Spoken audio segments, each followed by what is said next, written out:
how to network as a speaker. Let's talk about that. But first, please remember to like and subscribe and add your comments below.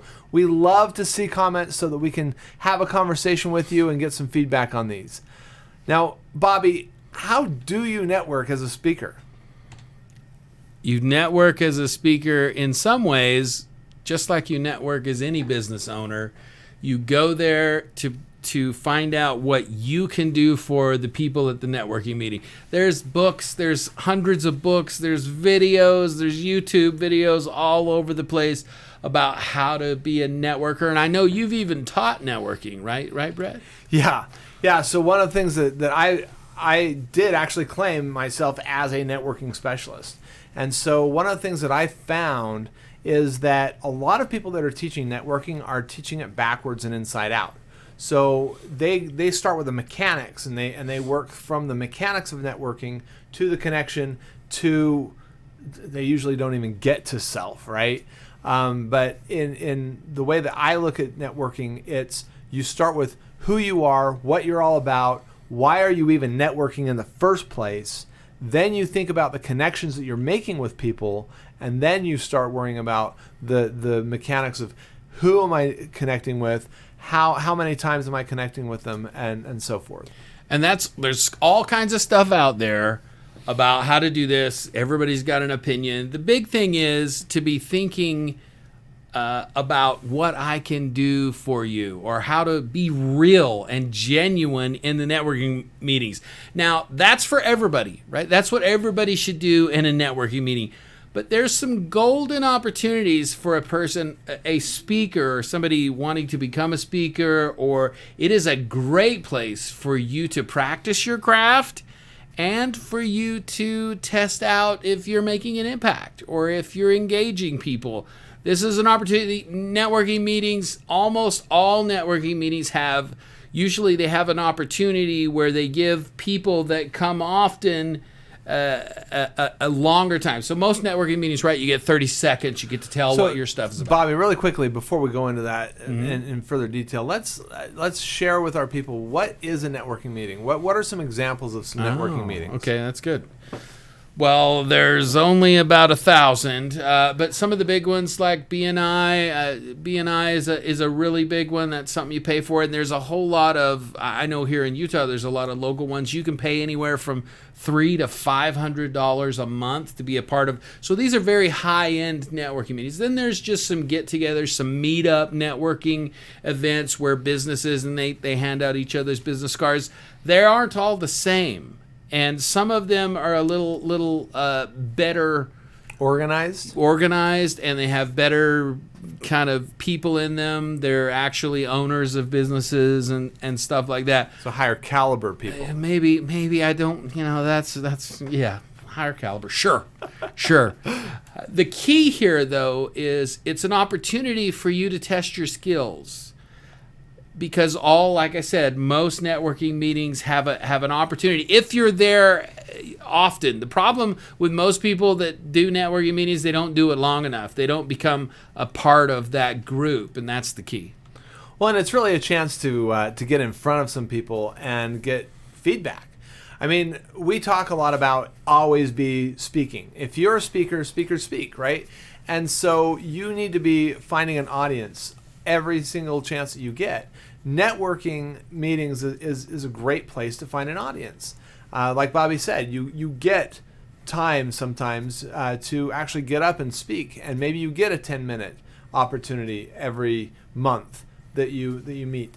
But ultimately, you have an audience, and if you go to multiple meetups, if you go to multiple networking meetings, then you've got multiple different audiences that can give you feedback from various different perspectives. And this is not something that you have to really fit the pavement for. Everybody already does it. This isn't, you don't have to call up a ton of people and say, hey, can I speak at your event? No, if you just become a true person in that networking group, you have the opportunity to do those 10-minute, 15-minute segments, but they don't like just people to come and jump and spit up information and then leave. There's a lot of different criteria, but the fact is, you don't have to, foot the pavement hard, try and find me. They're all over the place. And it's a great opportunity because those people will give you feedback. They're going to let you know if it made a connection with them, or, hey, wow, that was great. I want to do a one-to-one with you because that was so powerful. Well, and like you said, it's not something that you can just pop in and pop out, right? Especially if you're hoping to have a 10-minute segment, you need to earn the trust of the people in that networking group, in that meetup, whatever that group is. You've got to earn their trust.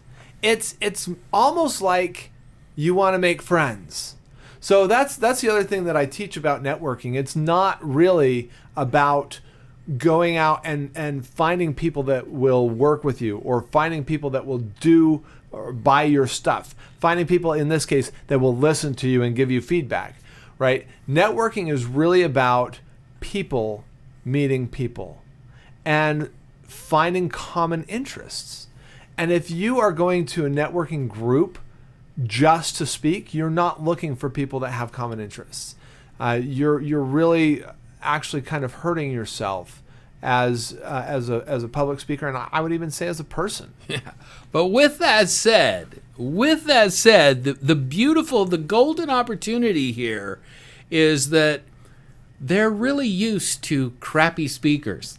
I mean, so many business owners, they waste an opportunity when they get up in front at these networking meetings.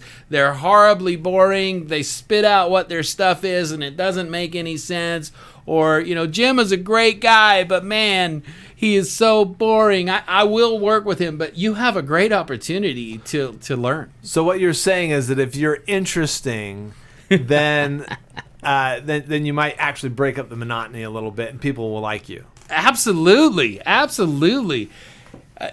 telling you, networking meetings are a great opportunity, and they are a very nice place to find your tribe, to connect with your tribe. Unfortunately, you see time and time again the folks that, obviously they're there for business, and everybody does go to network. I mean, that's why they go to networking meetings, to do business. But you can tell the ones that get it, that know, hey, when I get a relationship with you, then you'll want to do business with me. It comes down to that know, like, and trust. And if you get there and your whole focus is, what can I do to help these people? Or if I'm talking about really cool stuff, can I make an impact in front of them? They will learn, and they will know really quickly if you're there for them and to really be a part of the group, or if you're just one of those fly-by-night guys that's coming in to spout their crap, and then they're gone. And we just ignore those folks.